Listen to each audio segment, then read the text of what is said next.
Hey there folks, Wherein here. This is a response to BionicDance's video about atheism and death.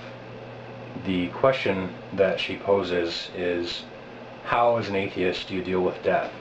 The difference here between atheism and theism is that in the case of theism, the general rule is that there's some sort of scheme for what happens to someone after they die. There's the notion of justice in the universe and of some sort of transcendence whereby souls go to meet their final reward or final punishment or what have you. And I've posted a video already about how I feel about life after death. To sum it up, I think it's crap. I don't believe that there's any kind of life after death. I think the notion is preposterous, but we're not really talking here about life after death and about what it means to die. We're talking more about here what it means to live with death and to have death be around you and have death be a part of your life and eventually to come for you. And we're talking here about the differences between atheism and theism, in that atheism, as a negative stance, doesn't offer anything in the way of comfort to the loved ones of the dying, or any kind of comfort to the dying for that matter. And I think that that's okay. I think that it's okay to be uncomfortable with death.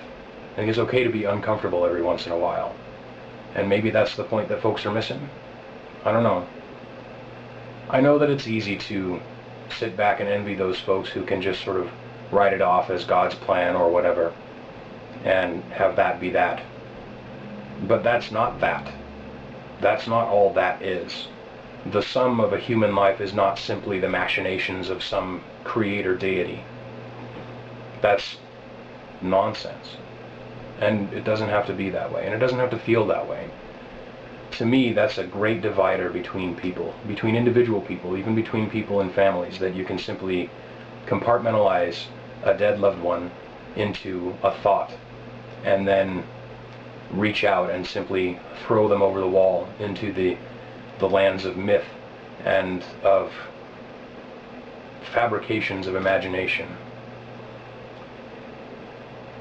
We don't have any evidence that there's any kind of afterlife.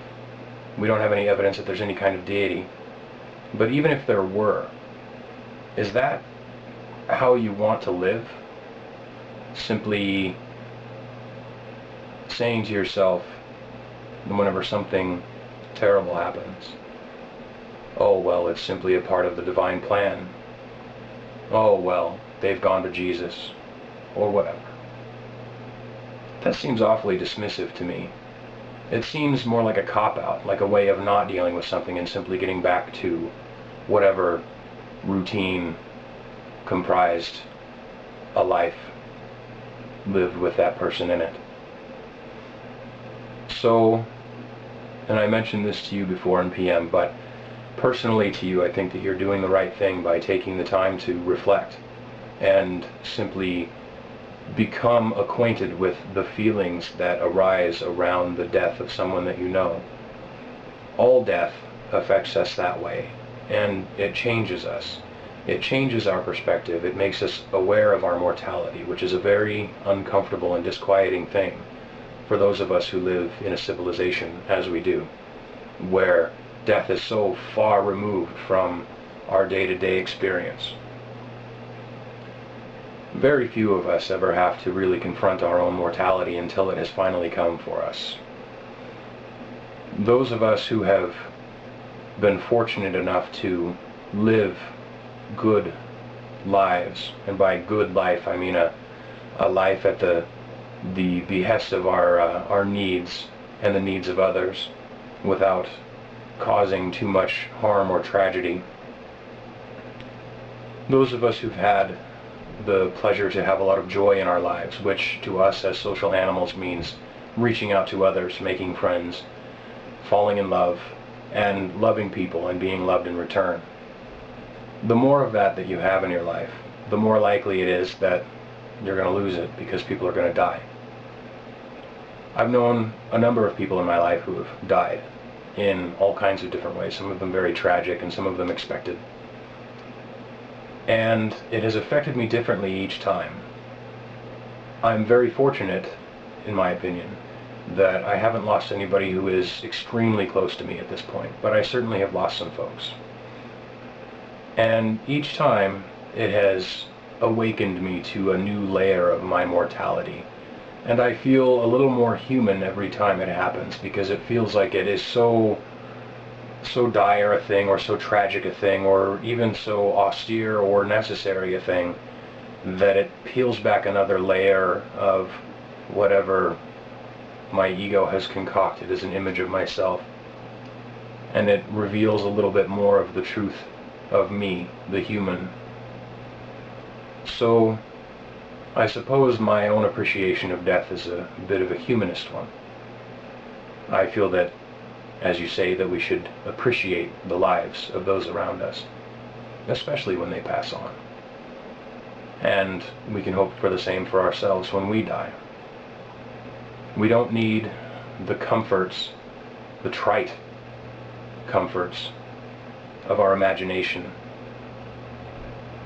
of imaginary gods and spirits and whatever, to comfort us when someone dies.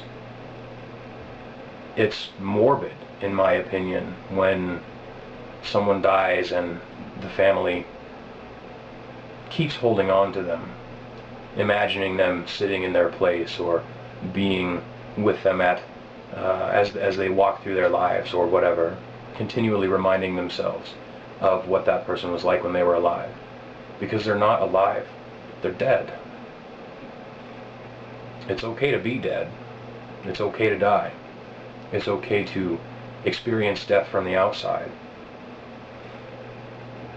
I don't think it's okay to fool yourselves or to pull the wool over anybody else's eyes about death.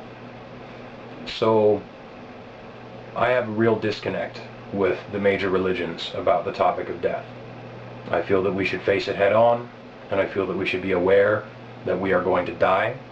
I feel that many of the things that people focus on in their lives are trite compared to the awareness of one's own mortality. I feel that it contributes to, I would say, a moral and emotional deficit on the part of a lot of people. I think the right thing to do is what you're doing. Just embrace it. And you don't have to be okay with it right now. But the time will come. And it'll happen again. And you won't be okay with it for a while. And then you will. Sometimes it'll hurt. Sometimes it'll be a relief. Sometimes you'll be happy. It's okay. You're a human being. And it's okay to experience the range of human emotions in response to human events. So, I wish you the best of luck, and take care. I'm here if you need to talk, or if you'd simply like to communicate more about your experience with death.